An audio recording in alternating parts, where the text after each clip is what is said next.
안녕하세요, 지식원숭입니다. 오늘은 왜 자꾸 러시아가 핀란드를 공격하는지 한번 알아보도록 하겠습니다. 핀란드 같은 경우는 한국인에게 좀 생소한 국가입니다. 위치는 북유럽에 위치해 있고 스웨덴어로는 핀족 사람의 땅이라는 뜻이라고 합니다. 핀란드어로는 suom이라고 하는데 인구는 561만 명으로 한국 인구의 10분의 1밖에 안 되는, 인구학적으로 따졌을 때는 굉장히 작은 나라입니다. 세계 116위를 차지하고 있다고 하고, 핀란드에 대해서 한국인들이 많이 오해하고 있는 부분 중 하나가 핀란드인은 바이킹의 후예가 아니냐라고 오해하시는 분들이 많습니다. 한번 살펴보도록 하겠습니다.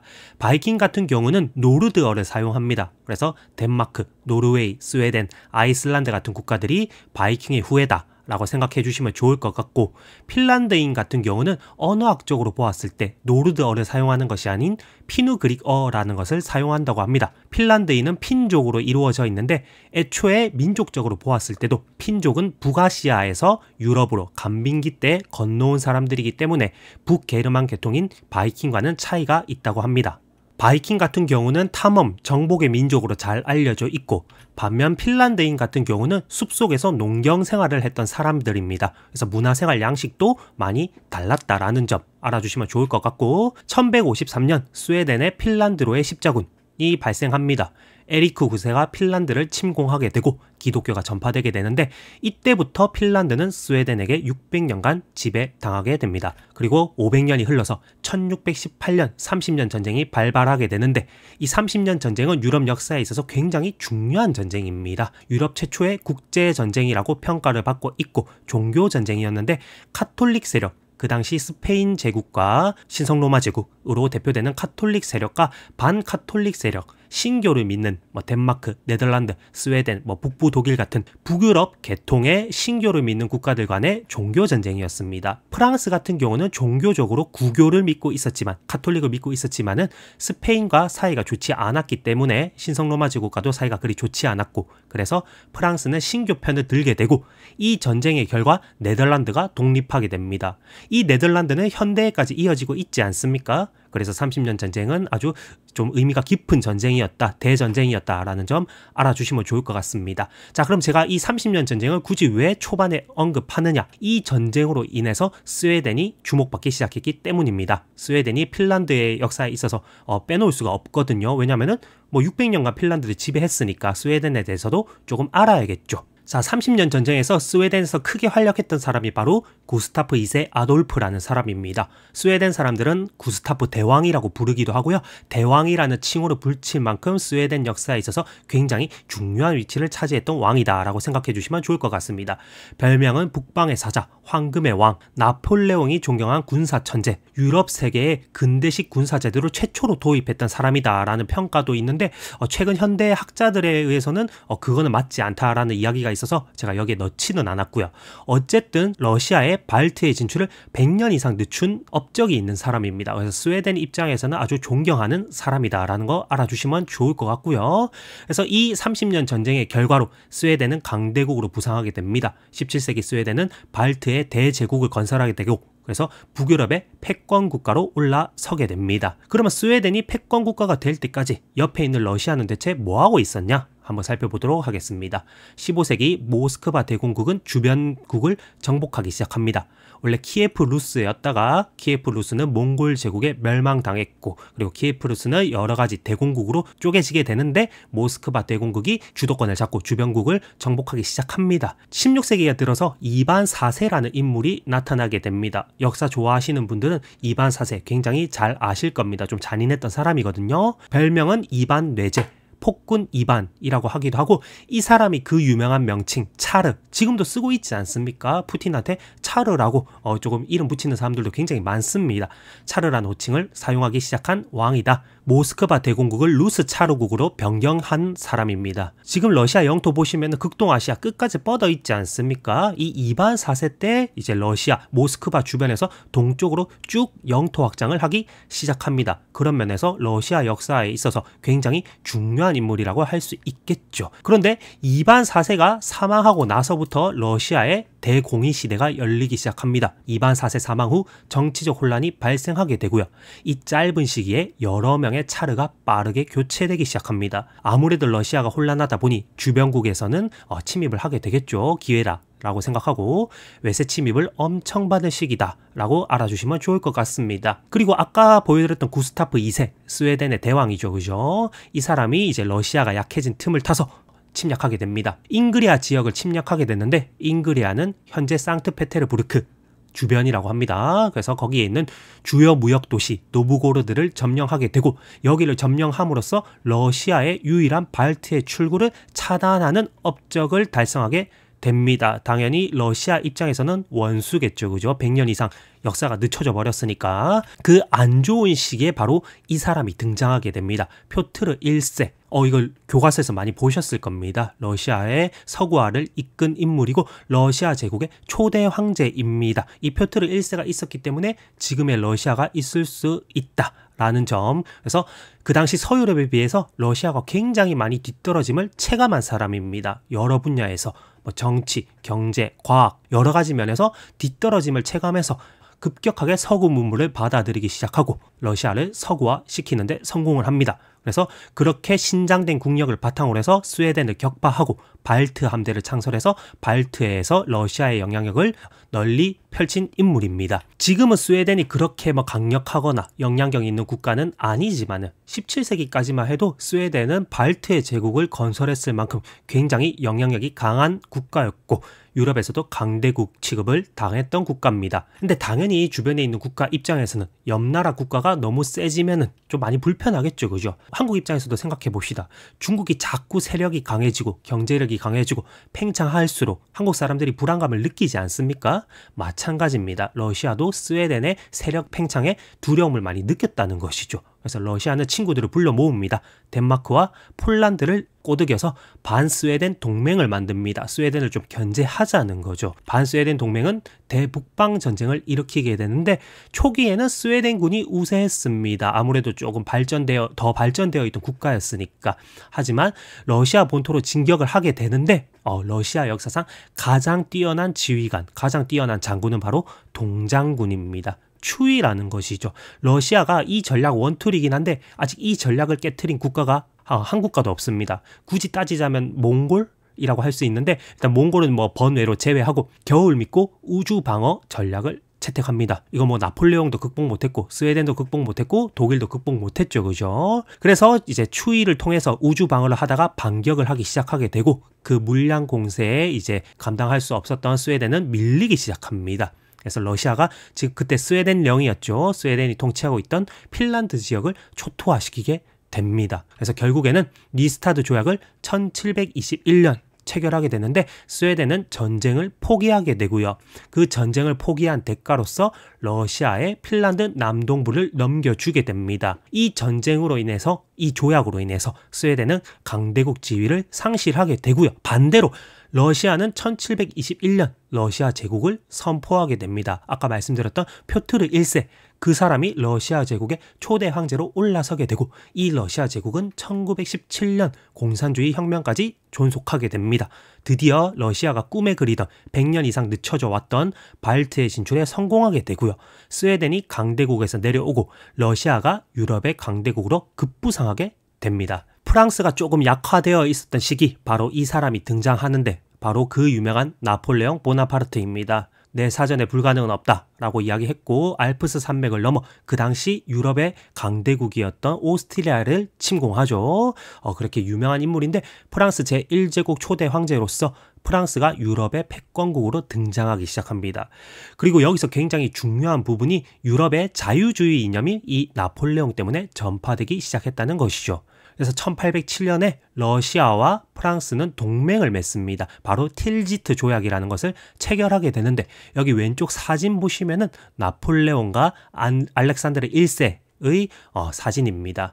표정 보시면은 나폴레옹은 조금 떨떠름한 것 같고 알렉산드르 1세는 굉장히 애정을 표현하는 것 같고 어쨌든 프랑스와 러시아 간의 동맹이 맺어지게 됩니다. 그리고 그 당시 프랑스의 경쟁자는 바로 영국이었기 때문에 영국을 견제하기 위해서 프랑스는 대륙 봉쇄령, 그러니까 영국이랑 친하게 지내지 마라, 영국이랑 무역하지 말라, 영국을 좀 봉쇄시키고 고립시키자 라는 게 대륙 봉쇄령이었는데 러시아는 대륙 봉쇄령을 지지하게 됩니다. 러시아 입장에서는 프랑스라는 조금 큰 세력에 대한 걱정을 좀 덜었습니다. 그래서 러시아는 스웨덴에 집중할 수 있었고요. 북방의 패권을 좀 더 공고히 할 수 있는 기회가 찾아온 것이죠. 그 당시 스웨덴의 왕은 누구였냐? 바로 구스타프 4세 아돌프라는 사람이었습니다. 나폴레옹에게 적대적인 입장을 표현을 했고요.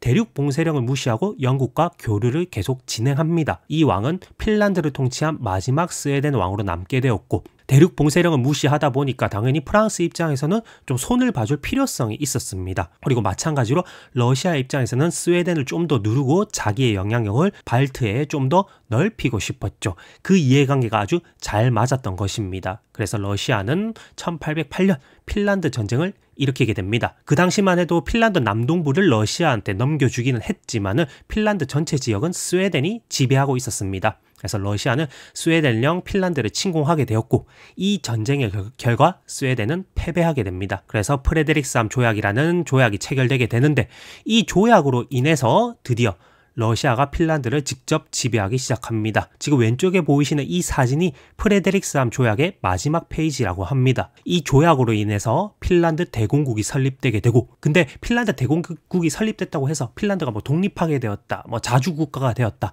그건 아닙니다. 핀란드 대공을 러시아 황제가 겸직했기 때문에 이 핀란드는 러시아 제국의 일부로 들어가게 되었다. 핀란드 대공국은 러시아 제국의 일부였던 괴뢰국에 불과했다라는 것입니다. 그럼 이제 스웨덴에 600년 동안 통치받았었던 핀란드는 반응이 나빴냐 좋았냐? 의외로 반응이 나쁘지는 않았습니다. 그러니까 핀란드인이 처음부터 러시아를 싫어했거나 막 적대했다. 이건 절대 아니라는 것이죠. 핀란드의 반응은 나쁘지 않았던 이유가 뭐냐면은 핀란드에 더 높은 자치권을 부여했습니다. 스웨덴이 600년간 통치했을 때보다 러시아가 초반에 통치했을 때 핀란드에 더 높은 자치권을 부여를 했고요. 종교적으로도 러시아 정교회를 강요하지 않았습니다. 핀란드는 그 당시 루터 교회, 신교를 좀 믿고 있었는데 러시아 정교회를 강요하지 않았고요. 쓰던 언어도 러시아어를 강요하는 것이 아니라 원래 쓰고 있던 공식 언어 스웨덴어를 쓸 수 있도록 러시아가 배려를 해줍니다. 이런 정책을 펼쳤던 사람이 바로 알렉산드르 2세라는 사람입니다. 자, 여기 사진 보시면은 여기가 헬싱키거든요. 헬싱키에 있는 이 동상인데 이 동상이 바로 알렉산드르 2세입니다. 핀란드 수도에 러시아 황제 동상이 있는 거 좀 이상하지 않습니까? 그죠? 왜 이렇게 동상을 세워주었냐? 핀란드에 좀 우호적인 정책을 많이 펼쳤던 사람입니다.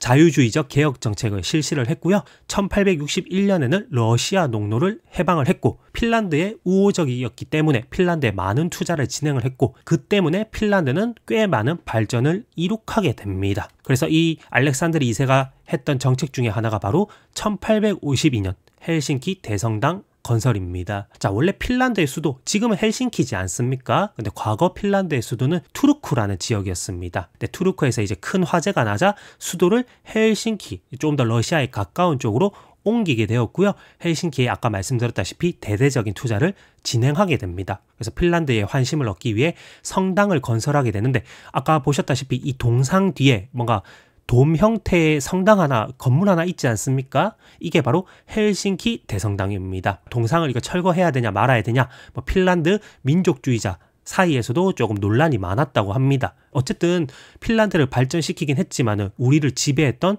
러시아의 황제 아니냐. 근데 그 황제의 동상이 왜 헬싱키에 있어야 되냐. 좀 논란이 많았었는데 그래도 좀 공이 있었기 때문에 핀란드를 발전시킨 업적이 있었기 때문에 동상이 아직도 남아 있다라는 거. 하지만 알렉산드르 2세의 아들이죠. 알렉산드르 3세는 아버지와 정반대의 정책을 펼치기 시작합니다. 자유주의에 대한 탄압 정책을 펼치기 시작했고 그 당시는 러시아 영토가 이제 넓어도 너무 넓어진 겁니다. 너무 방대해지고 그 안에 뭐 여러 공화국이 있고 자치권을 가진 지역이 너무 많다 보니까 통치하기가 너무 어려웠습니다. 그래서 이제 자유주의를 탄압하면서 좀 전제주의적인 정책을 펼치기 시작합니다. 또 걱정됐던 부분이 러시아 입장에서 핀란드뿐만 아니라 유럽 전체에서 자유주의 운동이 유행했다라는 것입니다. 아까 설명드렸다시피 나폴레옹으로 인해서 이 자유주의 운동이 유럽 전역으로 퍼지게 되었는데 이 자유주의가 뭐냐? 개인의 자유를 지지하는 사상입니다. 권력자의 부당한 지배로부터 해방하자. 그리고 오해하시면 안 되는 부분이 뭐 질서와 규율, 뭐 법이 없는 뭐 그런 자유, 완전 자유 이런 데서 생활하자. 그런 뜻이 아닙니다. 최소한의 법, 최소한의 질서, 최소한의 규율 안에서 좀 최대한의 자유를 누리자라는 게 바로 자유주의입니다. 그러니까 방종과 좀 헷갈리시면 안 된다라는 거. 핀란드에도 이제 자유주의 운동 바람이 불기 시작합니다. 핀란드의 자치권 확대를 주장하고 핀란드 문화를 보존해야 된다. 이에 러시아 제국이 이제 위기감을 느끼는 것이죠. 이 핀란드의 자유주의 운동이 너무 심해지면 핀란드가 혹시 러시아에서 떨어져 나가서 독립하려는 거 아닐까라는 걱정 때문에 아까 이제 알렉산드르 3세가 탄압하기 시작하는 것이죠. 여기 사진 자료 보면은 핀란드 국기는 아닙니다. 딱 봐도 독일 국기지 않습니까?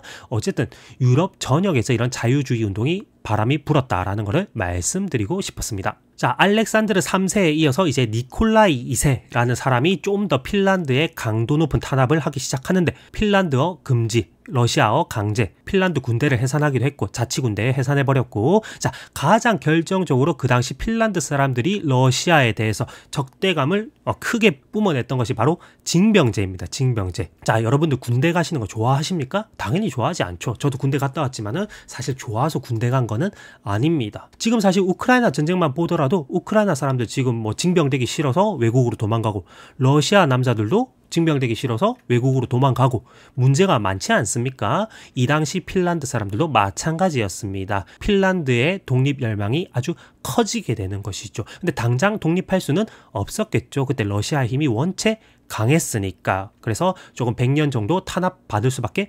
없었다라는 것입니다. 자, 그러다가 1914년 핀란드에게 드디어 기회가 찾아옵니다. 뭐가 터졌죠? 바로 1차 세계대전입니다. 1차 세계대전으로 인해서 러시아의 세력이 조금 많이 약화되게 되는데 독일과의 전투에서 많이 패배하게 됩니다. 타넨베르크 전투에서 독일에게 패배하면서 인적 자원, 물적 자원이 계속 소모되게 되었고, 그리고 러시아 내에 불만 세력이 증가하게 됩니다. 전쟁을 하면은 당연히 자원이 많이 필요하지 않습니까? 서민들의 삶은 당연히 안 좋아질 수밖에 없습니다. 화폐를 대량 발행하게 되는데 당연히 인플레이션 때문에 물가가 폭등하게 되고 서민들의 삶은 좀 더 힘들어지게 되겠죠. 불만이 너무나도 커지다 보니까 니콜라이 2세가 직접 전쟁을 내가 지휘하겠다, 내가 후방에만 있지 않겠다라고 발표했지만은 이게 오히려 더 악수가 되어서 전쟁에서 러시아가 계속 패배를 하자 니콜라이 2세에 대한 이제 지지율이 많이 떨어지게 되죠. 그래서 결국에는 1917년 1차 세계대전이 일어나고 3년 뒤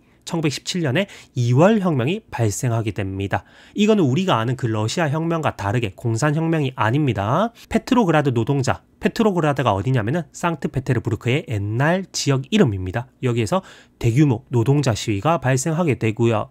그래서 그 시위가 너무 커지다 보니까 니콜라이 2세가 퇴위하게 됩니다. 여기서 바로 이제 공산주의 정권이 설립되는 것이 아니라 임시정부가 설립이 되게 되는데 러시아 공화국이 선포됩니다. 자, 여기서 문제가 뭐냐면은 이 임시정부가 1차 세계대전을 이제 중단했으면 좋았을 텐데 전쟁을 계속 이어나가게 됩니다. 전쟁이 이어나가게 되니까 혁명이 발생하더라도 서민의 삶은 그렇게 바뀌는 게 없습니다. 계속 힘들죠. 그래서 결국에는 8개월 뒤에 1917년 10월 혁명이 발생하게 됩니다. 우리가 러시아 혁명이라고 하면은 바로 이 10월 혁명을 이야기하는 것이죠. 공산혁명이었고요. 볼셰비키가 세계 최초 공산주의 국가를 탄생시키게 됩니다. 우리가 잘 아는 소련이 탄생하게 되는 것이죠. 소비에트 사회주의 연방이 탄생하게 되고, 그때 서민들이, 일반 국민들이 원했던 대로 독일과 협약을 맺어서 1차 세계대전에서 소련이 철수하게 됩니다. 1917년 12월 핀란드는 이제 러시아가 원체 정신이 없었으니까 독립을 선언하게 됩니다. 당연히 러시아는 내부적으로 너무 갈등이 많았고 혼란스러웠기 때문에 이 핀란드의 독립을 저지할 방법은 없었겠죠. 그리고 볼셰비키 공산정부는 민족 자결권을 지지하는 입장이었습니다. 민족 내에서 일어나는 일은 외부에서 상관 안 하겠다, 너네 민족끼리 알아서 잘 해결해라 라는 민족 자결권을 지지했죠. 그래서 결국 1918년 러시아는 핀란드의 독립을 승인하게 됩니다. 사실 뭐 독립을 해주고 싶어서 해준 게 아니라 그거를 좀 관리할 능력이 그 당시는 없었다라는 거, 너무 혼란스러웠다라는 것입니다. 1932년 핀란드 소련 불가침 조약이 맺어지면서 핀란드와 소련 간의 사이가 좋아지나 싶었는데 이 사람은 이런 분위기를 별로 좋아하지 않았습니다. 바로 이오시스 스탈린입니다. 너무 잘 아시잖아요, 그죠? 이 스탈린은 핀란드를 잃은 것에 대한 실망감이 아주 컸다고 합니다. 그리고 소련의 공업화를 성공적으로 완료했고 내부의 혼란도 잘 수습해서 진압을 대답을 했다고 합니다. 스탈린 입장에서는 핀란드는 먹기 좋은 한 끼 식사에 불과했다라는 것이죠. 핀란드 같은 경우는 그 당시 인구가 300만 정도 됐고 그 당시 소련의 인구는 1억 7천만, 6천만 정도 되었다고 합니다. 체급 차이가 너무 심했다라는 것이죠. 그래서 단숨에 좀 해치울 수 있는 게 바로 핀란드였다. 그런데 바로 핀란드에 쳐들어갔던 것은 아니었습니다. 먼저 이제 주변 상황 정리를 좀 해야겠죠. 그죠? 그래서 1939년 독소 불가침 조약을 맺게 됩니다. 소련의 외무장관 몰로토프와 독일의 외무장관 리벤트로프가 조약을 맺습니다. 우리 서로 쳐들어가지 말자고, 주변 국가들을 사이좋게 나눠 먹자고. 그래서 이 독소 불가침 조약은 2차 대전 시작을 알리는 문건으로서 지금 현재 원본은 찾을 수가 없다고 합니다. 만약 원본을 찾는다면 무조건 세계기록 유산에 올라갈 만큼 큰 의미가 있는 조약이었다 라는 거. 그래서 여러분들도 많이 들어보셨을 겁니다. 핀란드에게 스탈린이 이제 영토 한량을 요구합니다. 쳐들어가기 전에. 우리 레닌그라드가 좀 위험한 것 같다. 근처가 조금 안정되어야 될 것 같다. 그러니까 너네 수도 헬싱키를 우리한테 넘겨라. 사실 헬싱키뿐만 아니라 여러 도시들을 넘기기를 핀란드에 요구를 했습니다. 당연히 스탈린 입장에서도 넘겨주지 않을 걸 알고서 요구를 한 것이죠. 그냥 명분을 만들려고 했을 뿐입니다. 이걸 한국 상황에 좀 비유하자면은 중국이 베이징이 좀 위험한 것 같으니까, 베이징 주변을 좀 안정시켜야 될 것 같으니까 한국에 서울을 달라고 하는 것과 똑같은 겁니다. 그럼 여러분도 서울 넘겨줄 겁니까? 당연히 아니죠. 당연히 싸우겠죠. 그죠? 그 당시 핀란드를 이끌고 있었던 사람은 퀴에스티 칼리오라는 사람입니다. 근데 이 사람이 이 요구에 대답을 짧게 했다고 하네요. 안 돼요 라고 짧게 대답했다고 합니다. 이 대답을 들었던 몰로토프, 아까 독소 불가침 조약을 맺었던 그 소련의 외무장관입니다. 이제 내가 할 일은 끝났어. 나머지는 붉은 군대가 말할 것이요 라고 말하고 물러갔다고 합니다. 자, 그렇다고 바로 소련이 핀란드를 침공했던 것은 아닙니다. 1939년 소련의 국경수비초소 자작극 사건이 발생하게 됩니다. 소련 입장에서도 뭔가 명분을 만들어야 될 것 아닙니까? 핀란드와 소련 국경지대에 있는 마이닐라에서 이 사건이 발생했는데 핀란드군에게 소련군이죠. 소련군이 포격당한 것처럼 위장합니다. 이걸 명분 삼아서 4일 뒤에 핀란드를 전면 침공하게 됩니다. 소련 입장에서는 원체 체급차가 많이 나니까 순식간에 꿀꺽할 수 있을 것이라고 생각을 했겠죠. 핀란드 체급 차이 보겠습니다. 아까 말씀드렸다시피 소련의 인구는 1억 7천만 명, 핀란드 인구는 370만 명 정도 되었습니다. 인구 차이가 어마어마하죠. 그죠? 그래서 소련은 25개 사단 54만 명이 핀란드를 침공하게 됩니다. 근데 소련의 생각과 다르게 핀란드를 순식간에 해치우지는 못합니다. 1939년 11월 30일 겨울전쟁이 발발하는데 정식 명칭은 제1차 핀란드 소련 전쟁입니다. 근데 이 전쟁에서 핀란드군이 굉장히 선전하게 됩니다. 러시아군이 엄청 애를 많이 먹죠. 핀란드군이 이 전쟁으로 인해서 전투민족으로 불리게 됩니다. 핀란드군의 전투력이 장난 아니다라고 소문이 나게 되었죠. 물론 체급차 때문에 핀란드가 이 전쟁에서 지긴 졌습니다. 하지만 결과적으로는 이긴 전쟁이라고 평가를 지금 받고 있죠. 왜? 소련이 원했던 것을 충분히 얻지 못했으니까, 체급차에 비해서 정말 많이 선방했으니까 이거는 따져봤을 때 핀란드가 이긴 거다라고 많이들 생각을 합니다. 핀란드군이 전투력이 엄청났는데 핀란드군의 전사자는 2만 5천 명이었던 반면 소련군의 전사자는 12만 7천 명이었습니다. 아무리 수비하는 입장이 유리하다고는 하더라도 그래도 국력의 차이가 있는데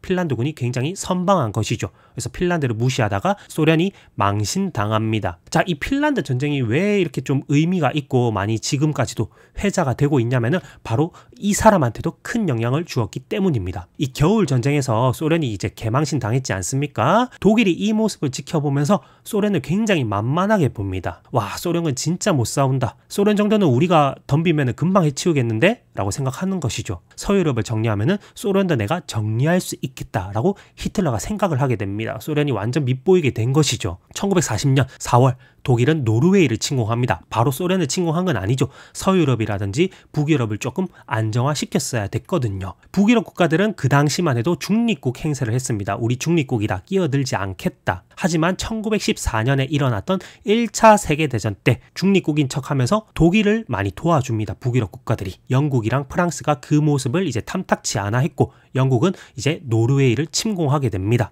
독일로 이제 영국이 노르웨이를 꿀꺽하는 거 보고만 있을 수 없지 않습니까? 않겠습니까? 그래서 독일도 마찬가지로 노르웨이를 침공하게 됩니다. 그래서 영국과 독일 중에서 누가 빨리 노르웨이를 삼켜먹느냐 싸움이 일어나게 되죠. 반대쪽에서는 소련에서 발트 3국을 합병시킵니다. 이거는 독소 불가침 조약에서 이미 독일과 합의가 된 부분이었습니다. 나치 독일은 리투아니아를 차지하기로 했고 소련은 에스토니아, 라트비아를 차지하기로 했는데 여기서 이제 폴란드를 떼어먹는 과정에서 소련이 독일에게 폴란드 영토를 좀 더 줄 테니까 리투아니아를 우리 쪽으로 넘겨라 라고 해서 리투아니아까지 소련이 합병하게 됩니다. 왜냐? 독일 입장에서는 리투아니아보다는 폴란드 영토가 훨씬 더 탐나고 중요했으니까요. 그래서 서쪽에는 독일, 노르웨이라든지 뭐 그런 쪽을 독일이 이제 차지하게 되었고 동쪽에는 소련이 발트 3국을 차지하게 되었고 핀란드 같은 약소국 입장에서는 혼자서 버틸 수는 없었습니다. 둘 중에 한 군데를 무조건 선택을 해야 했습니다. 당장 독일, 소련에 붙은 것이 아니라 영국과 프랑스에 SOS 구조 신호를 보냅니다. 먼저 영국과 프랑스의 손을 잡으려고 했죠.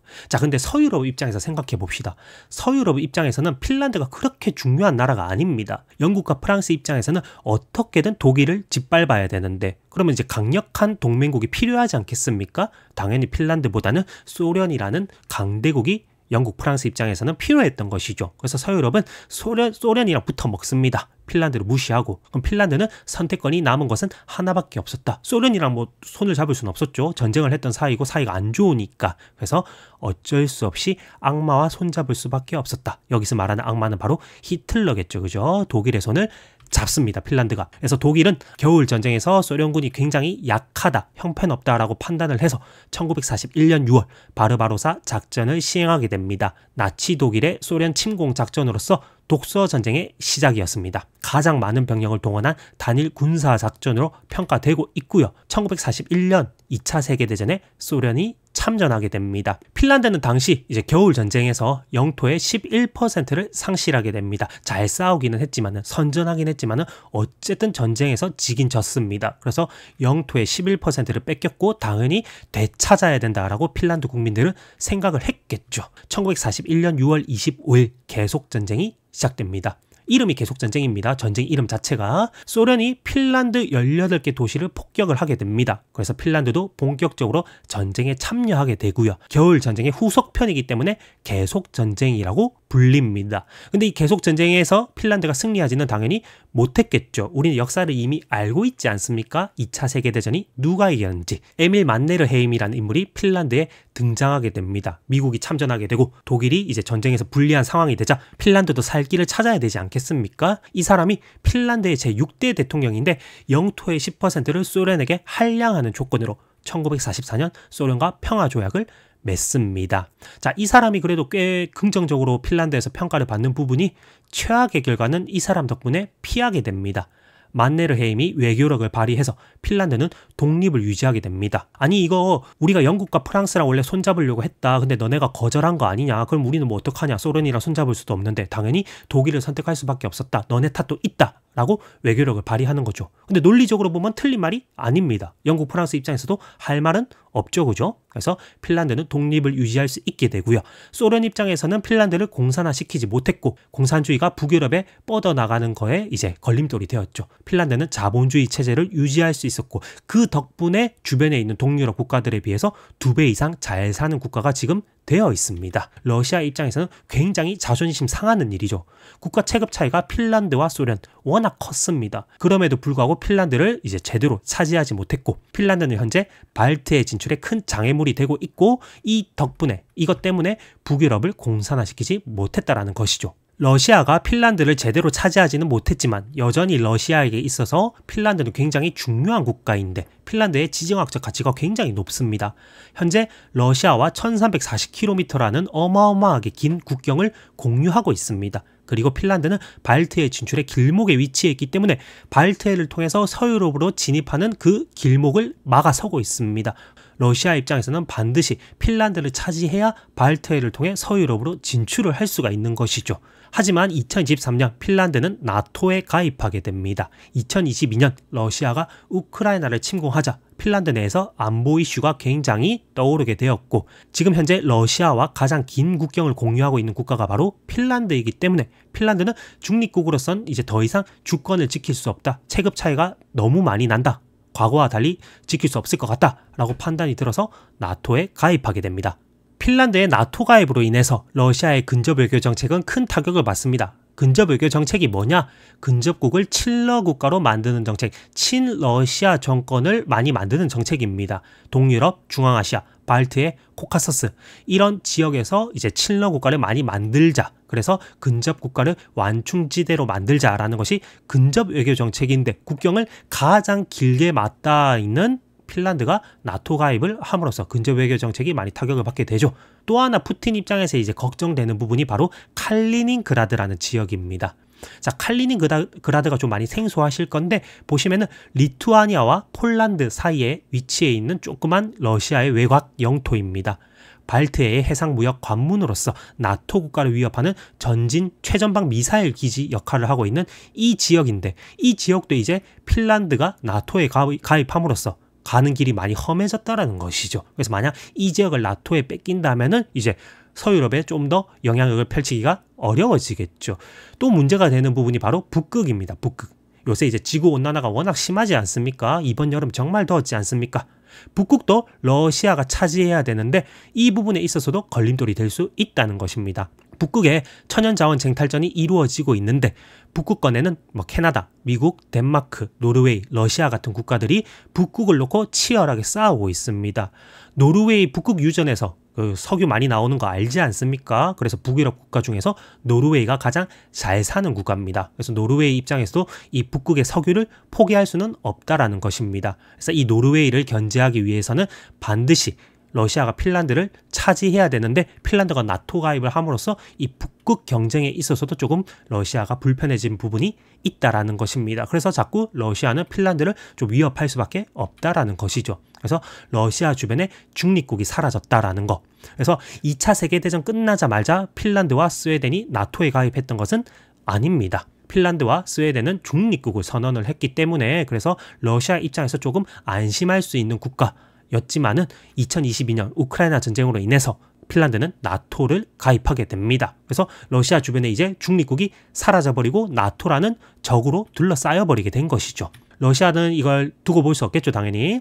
당연히 푸틴은 핀란드의 이러한 모습을 가만히 두고 볼 수는 없겠죠. 핀란드 국경에 군대 배치를 강화하겠다라고 발표했고 핀란드의 천연가스 공급도 중단하겠다. 에너지적으로도 내가 조금 경제적으로도 타격을 주겠다. 그리고 핀란드를 러시아의 안보 위협으로 규정했습니다. 그래서 중립국이 이제는 아니니까 과거 중립국이었지만 이제는 나토니까 러시아 입장에서는 당연히 핀란드의 난민 밀어넣기 공격이 이루어지고 있다라는 의혹이 핀란드 내에서 많이 이야기가 되고 있는데 이것은 핀란드를 불안정하게 만들기 위해서 정치적으로 내부적으로 혼란스럽게 만들기 위한 공작이다라는 주장입니다.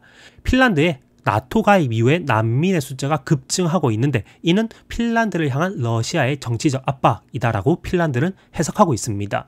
핀란드 보시면은 8개 정도 되는 국경 검문소가 있는데 지금 현재 1개, 맨 위에 북쪽에 있는 1개를 제외하고 전부 폐쇄해 놓은 상황입니다. 근데 핀란드의 주장은 뭐냐면은 난민이 그냥 난민이 아니라 조직적으로 이동 중이다라고 주장하고 있습니다. 난민의 수가 1, 2년 만에 60배가량 증가했다. 이거는 그냥 평범한 일이 아니다. 누가 인위적으로 조작을 하고 있다는 것입니다. 그래서 이것은 러시아의 긴급 난민 수송 작전이 아니냐라는 의혹을 제기하고 있는 상황이고요. 그래서 러시아와 핀란드의 사이는 지금 굉장히 좋지 않습니다. 푸틴은 핀란드 외교관 9명을 추방을 했고요. 핀란드 내 러시아 영사관을 폐쇄했고 러시아 내 핀란드 영사관 운영도 금지했으며 이 금지하고 폐쇄한 거는 현재 러시아 핀란드 관계에는 이 영사관이 있을 필요가 없다라고 푸틴은 이야기한 것입니다. 지금 우크라이나 전쟁 중이지 않습니까? 이 전쟁이 좀 어떤 식으로 끝날지는 솔직히 잘 모르겠습니다. 근데 이 전쟁이 만약 러시아에게 유리한 방향으로 잘 끝나게 된다면은 우크라이나 다음은 핀란드가 되지 않겠느냐라고 주변에서 이야기하는 사람들이 좀 많더라고요. 전문가들이. 그래서 실제로 어떻게 될지 모르겠지만은 제가 준비한 자료는 일단 여기까지고요. 시청해주셔서 감사합니다. 이상 지식원숭이였습니다.